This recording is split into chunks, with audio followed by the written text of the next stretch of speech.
آپ جانتے ہیں کہ رمضان المبارک کا آج آخری جمعہ ہے، تو میرے دوستوں میں آج آپ کو ایک ایسا عمل بتانے لگا ہوں کہ جس کو کرنے سے، جس کے بارے میں نبی کریم صلی اللہ علیہ وآلہ وسلم نے فرمایا، تمہارے بہت پرانے گناہ اور جو تمہارے نئے گناہ ہیں وہ بھی، اور جو تم نے جان بوجھ کے کیے اور جو تم نے ایسے ہی گناہ کیے اور جو تم نے کہیں چھپ کے کیے، ظاہری طور پر کیے، کیا تمہیں میں ایسا عمل نہ بتاؤں کہ اللہ تعالیٰ تمہارے سارے کے سارے پچھلے گناہ معاف فرما دے۔ آپ اس سے پہلے ایک حدیث سن لیں۔ نبی کریم صلی اللہ علیہ وآلہ وسلم نے اپنے چچا حضرت عباس رضی اللہ تعالیٰ عنہ سے فرمایا کہ اے عباس، کیا میں تجھے عطا نہ کروں؟ کیا تمہیں میں ایسا عمل نہ دوں کہ جس سے تمہارے پچھلے سارے گناہ، جو تمہارے ظاہری گناہ ہیں، جو تمہارے پوشیدہ گناہ ہیں، جو تم نے چھپ کے کیے ہیں، ان سب کی معافی ہو جائے؟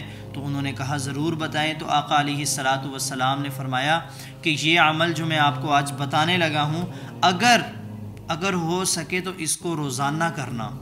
یہ 4 رکعت کی نماز یہ روزانہ پڑھنا۔ اگر تم روزانہ نہیں پڑھ سکتے تو ہفتے میں 1 مرتبہ پڑھنا۔ اگر تم ہفتے میں 1 مرتبہ بھی نہیں پڑھ سکتے تو مہینے میں 1 مرتبہ ضرور پڑھنا۔ اگر تم مہینے میں 1 مرتبہ بھی نہیں پڑھ سکتے تو سال میں 1 مرتبہ لازمی پڑھنا۔ اگر تم سال میں بھی نہیں پڑھ سکتے تو زندگی میں 1 مرتبہ ضرور پڑھنا۔ تو میرے دوستو، یہ شان ہے اس نماز کی۔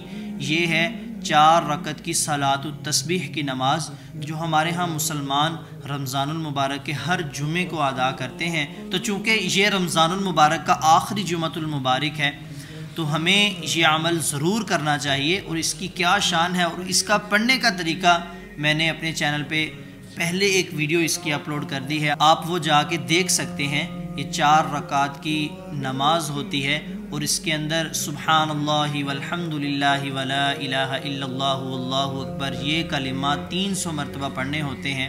تو میں نے اس کا پراپر طریقہ اس کے اندر سمجھایا ہوا ہے۔ کوئی بھی بندہ اس سے محروم نہ رہے۔ اگر ہو سکے، اگر آپ کر سکیں تو لیلۃ القدر، شب قدر کی ہمارے پاس ابھی 2 راتیں ہیں، ایک 27ویں شب اور ایک 29ویں شب، تو اس میں بھی اس کو ضرور پڑھنا۔ بہت ہی فضیلت والا عمل ہے، بہت ہی شان والا عمل ہے۔